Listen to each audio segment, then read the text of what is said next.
So we've concluded talking about the oral cavity, but now we're going to start by talking about the digestive tract, also known as the GI tract, which runs from the esophagus all the way down to the rectum. So this tract is essentially a muscular tube that's lined with mucous membrane. So it's made up of 4 layers. You have your mucosa, which is your innermost layer, and within the mucosa you have the epithelium, lamina propria, and the muscularis mucosa. And then you have your submucosa, your muscularis externa, and the serosa/adventitia. So when discussing the digestive major layers, the mucosa has 3 sublayers. Okay, and just as a reminder, our mucosa is the innermost layer of that tube. So it's going to consist of your epithelium, which actually will vary depending on the location and function of the organ.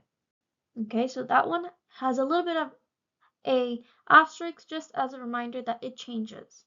Now our lamina propria is going to be the same all throughout our GI tract, and it's going to consist of loose connective tissue that's underlying our epithelium. And then we have muscularis mucosa, which is a very small band of smooth muscle. So it's the muscle of the mucosa. Now, it's actually going to also help be a boundary between the mucosa and the submucosa. Now, just as a note, the smooth muscle in our muscularis mucosa is involuntary, so we actually can't control that muscle. Now, when we're talking about the submucosa, it's basically an area where you have a bunch of nerves and loose connective tissues. You're also going to find that you have elastic fibers, blood, and lymphatic vessels. Now, the bunch of nerves that I just talked about are called the submucosal plexus.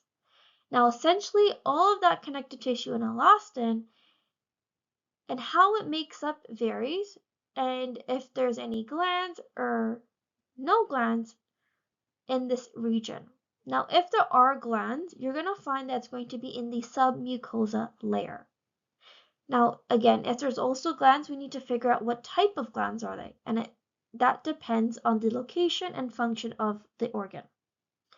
Now, our muscularis externa is typically smooth muscle, and it's a much bigger layer than the muscular layer within our mucosa. So your muscularis externa is quite a larger region than what we have in our muscularis mucosa. And then we actually have muscularis propria, and that's where you're going to find the Achelbach plexus, which is a nerve supply sandwiched between the inner, circular, and the outer longitudinal layers of our muscle in our muscularis externa. And what that does is going to coordinate movements along the GI tract to help with peristalsis. It's to help the movement of our food travel throughout that tube. And then we have serosa, or also known as adventitia, which is the outermost layer. Now, if serosa is involved, then it's mostly an enclosed organ. Now, it can be called adventitia if it's not open to a cavity. Now, this area you're going to have mesothelium, which is a simple squamous epithelium lining with some loose connective tissue, lymphatics, and blood vessels. So a great way to kind of help differentiate between serosa and adventitia. Serosa has an S, so it's separate. So it's a separate enclosed organ, which is why you have the mesothelium. Versus adventitia has an A, so it is attached. So adventitia will actually lead into another organ. So it's not enclosed and it's not separated. So here's an image to help kind of visualize the organization of the different layers depending on the organ in our tract. So this discusses all the way from our esophagus to the anus. And here you're going to find that it shows the 4 layers as well, and the changes within the layers, such as epithelial changes, if there's any glands present or not present, the muscularis externa, the propria will relatively stay the same, but in the stomach, you will find that you have 3 directions of muscle versus everywhere else has 2. Now, adventitia relatively stays the same as well, which is that loose ordinary connective tissue. So the question is, why do we have so many types of mucosa in the digestive tract? And the reason is because we have different organs and they have different functions. And that's also the reason why they have different epitheliums. For example, the epithelium in the esophagus is different from the stomach. So the epithelium that you'll find in the esophagus is SSNK, which again is stratified squamous non-keratinizing. And the reason why is because the function of it is going to help with our wear and tear and abrasions of it.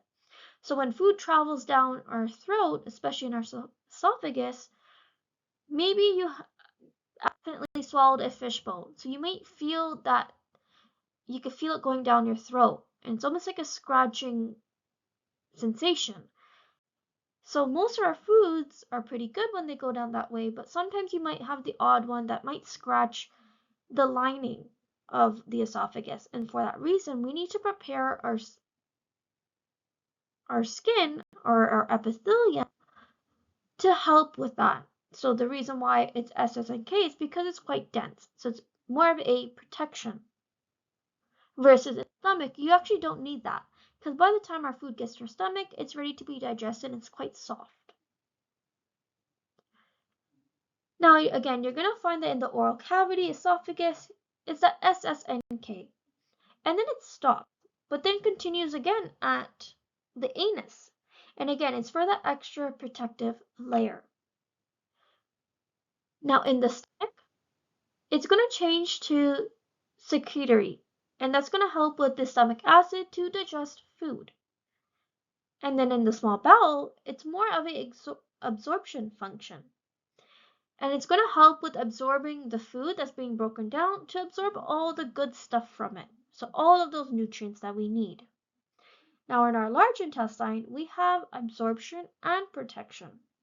So absorption at the beginning of our large intestine, and as it approaches the end of our bowel, it will transition to that protective layer, which is then going to transition to the SSNK for our anus. So here are some microscopic images of the mucosa of our GI tract. Now, in the top left image is an example of SSNK epithelium. So that's going to represent our oral cavity, the esophagus, and even the anus. And you can just see visually how dense that layer is and how many layers are involved. And again, the purpose of it is for protection reasons. Now, if we move to the top right, that's actually the stomach. And you're going to find that it has more secreting mucosa. And that's going to be involved with simple columnar and these puffy looking cells, which actually holds the mucus to release the stomach acid. And then in the bottom right image is the small bowel, so the intestine. And this one is going to have more of an absorption mucosa. And the reason why is because you have goblet cells and microvilli, and that's to really absorb those nutrients into our body and get all the good stuff. Now the bottom left image is the large bowel. Simple columnar as well with microvilli, but you can see a lot more of those goblet cells. So a lot more of those pockets of blank spaces. And that's the goblet cells, waiting for the food to be absorbed some more. So here's an image of what the esophagus will look like. Now the microscopic image to the left is just showing you our mucosa, okay? Now depending on which source you're reading from, esophagus will either start with the E or an OE, okay? So on the left, we can actually see 2 layers of our mucosa. You see our epithelium, which is SSNK, and lamina propria, but you don't see the muscularis mucosa. Now on the right hand side is actually a special stain called the Masson trichrome, and it's going to help show you the different layers. Now that purple epithelium almost like a flower shape, is our innermost layer. So that's our mucosa. And then underneath that, you'll see some lamina propria and the muscularis mucosa. Now, all of that blue staining around that flower is the submucosa, where you're going to find some glands. And then you're going to see a thick band of pink. Now, that is our muscularis externa. So that's that muscular layer, where you have two different directions. And then you have adventitia, and it's that bluish kind of ending all around. That's it, around that pink area. Now here you're not going to have any mesothelium, so it's not serosa, it's adventitia, because the esophagus will run into the trachea, so it's attached to another organ. So the layers of the esophagus. So again, we have our mucosa, where you have your epithelium, lamina propria, and a very small band of our muscularis mucosa, which is barely visible. And mind you, it's smooth muscle. Now our submucosa is a little bit larger, where you have loose ordinary connective tissue with some elastin and some serous mucus glands for lubrication of our esophagus. And then you have your muscularis propria or your muscularis externa, where you have your directions of muscle. Now you're going to find that the top part of our muscularis externa is skeletal muscle. The middle part of our muscularis externa involves skeletal and smooth muscle, and the lower part is just smooth muscle only. Now the reason why you have a mix of skeletal and smooth is that you have the ability to swallow. So you having control over you swallowing is actually skeletal muscle. Now, there's a certain point in our esophagus where it turns skeletal and smooth because you start to lose that control. And as you get down into the lower third of the muscularis externa, it's not completely smooth muscle, which you don't have control over. So you can't control the movement of your food in terms of when it goes from the esophagus into the stomach.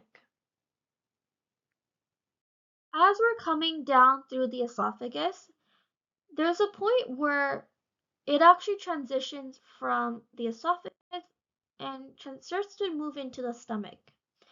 So there's going to be an abrupt change, which is called the gastroesophageal junction, also known as the GE junction. So this is the point where you could see the epithelium will change. So you'll have your esophageal epithelium, which is our SSNK, and it's going to transition into our stomach, which is going to be more of these mucus puffy cells. Now, sometimes in areas where there are abrupt changes and transition is most likely the areas where you're going to find pathological concerns, such as GE junction cancers. So for instance, if you think about what the stomach does, it actually produces these gastric juices, or hydrochloric acid. Now, to make this a little bit more relatable, what happens when you get heartburn? That feeling, right? You get that burning sensation feeling. Well, essentially what's happening is that the digestive acids from our stomach is moving up towards the esophagus, which is why you feel that burning sensation. So you take a Tums or an antacid, and again, in its name, it's antacid. So hopefully after you take your Tums, it actually goes away. Now that is just a moment in time, just to get you thinking as to why we have this GE junction.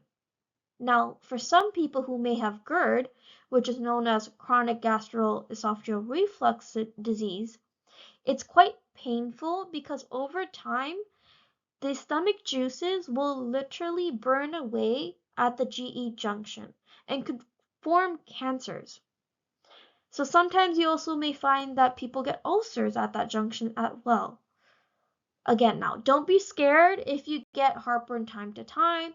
If it becomes a chronic thing, then I would highly suggest you go check it out with a doctor.